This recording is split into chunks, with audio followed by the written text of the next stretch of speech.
দেশের প্রতিটি জেলার সমস্যা তা থেকে উত্তরণের চ্যালেঞ্জ আর সম্ভাবনার কথা তুলে ধরতে শুরু হয়েছে ডিবিসি এক্সপ্রেস। বিশেষ এই আয়োজনে মতামত থাকবে তৃণমূল থেকে শুরু করে সংসদের নীতি নির্ধারকদের। আজ সারাদিন ডিবিসি এক্সপ্রেস আছে উত্তর জনপদের জেলা দিনাজপুরে। দেশের প্রতিটি জেলার যে সাধারণ মানুষের সমস্যা সমাধানের যে চ্যালেঞ্জ মোকাবেলা কি কি প্রয়োজন, কি কি সমাধান খুঁজছেন, সেসব বিষয়ে ডিবিসির নিয়মিত বা যে ডিবিসির যে এক্সপ্রেস, সেই এক্সপ্রেসে আজ সারাদিন থাকবো দিনাজপুর জেলায় এবং কি সাধারণ মানুষের যে কি ধরনের সমস্যা চলছে সেই সমস্যার সমাধানে মোকাবেলা কিভাবে করতে হবে সেসব বিষয় তুলে ধরার চেষ্টা করবো। আমার সঙ্গে এই মুহূর্তে যুক্ত আছেন দিনাজপুর জেলার বিভিন্ন শ্রেণী পেশার মানুষ আমার সঙ্গে যুক্ত আছেন। তাদের মুখ থেকেই, তাদের কাছ থেকে জানার চেষ্টা করব তাদের সমস্যাগুলো। একটু জানতে চাচ্ছিলাম, শুরুতেই আপনাদেরকে স্বাগত জানাচ্ছি ডিবিসি এক্সপ্রেসে। তো সেক্ষেত্রে আমি একটু জানতে চাচ্ছিলাম যে বেকারত্বের একটা বড় বিষয় এই দিনাজপুর জেলাবাসীর, পাশাপাশি কৃষি খাতের একটা বিষয় আছে, যেহেতু কৃষি নির্ভরশীল এই জেলা।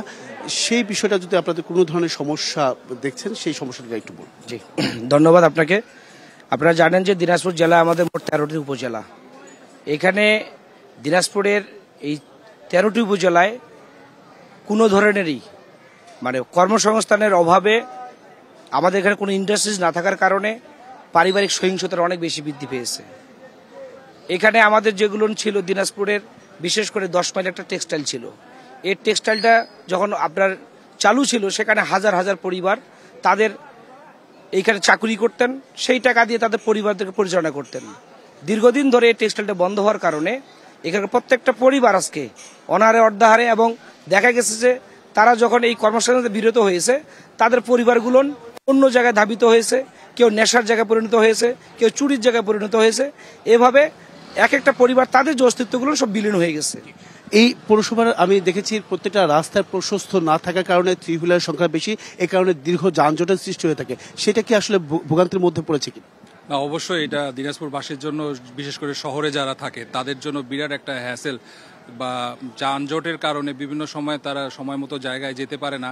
আর থ্রি হুইলারটা তো অ্যাক্সিডেন্টের বলতে গেলে মূল কারণ। যতটা না বাইকের অ্যাক্সিডেন্ট হয়, তার থেকে থ্রি হুইলার হঠাৎ মুভ করে, যার কারণে অ্যাক্সিডেন্টগুলো হয়। দেখবেন প্রায়শই অ্যাক্সিডেন্ট হচ্ছে। মোস্ট অফ দ্য বলতে পারে কি যে মানুষের থেকে থ্রি হুইলার সংখ্যা বেশি? ইয়েস ইয়েস, আসলে থ্রি হুইলারের সংখ্যা বেশি। যা এটা একটা নিয়ম করা হয়েছিল পৌরসভার মধ্যে, কিছু নির্ধারিত রেজিস্টার্ড আপনার থ্রি হুইলার থাকবে, বাট এটাকে কেউ মানছে না। বাইরে একটু জানতে চাচ্ছিলাম যে মাদকের আখড়া বলা হয় দিনাজপুরকে, সেটা আসলে কেন, কি কারণে একটু বলবেন? সীমান্তবর্তী একটি জেলা দিনাজপুর, তো দিনাজপুরে অনেকগুলো সীমান্ত থাকার কারণে, আর আমাদের এখানে যেটা শিল্পায়নের অভাব হয়েছে, কর্মসংস্থানের অভাব, এই সবগুলো কারণ মিলিয়ে, যেহেতু সীমান্ত, মাদকও সস্তা, কর্মসংস্থান নাই, অনেকেই চাকরি বা কাজ বা পেশায় না গিয়ে দেখা যায় যে সহজে লাভের জন্য মাদক ব্যবসায় জড়িত হয়ে পড়েন করে।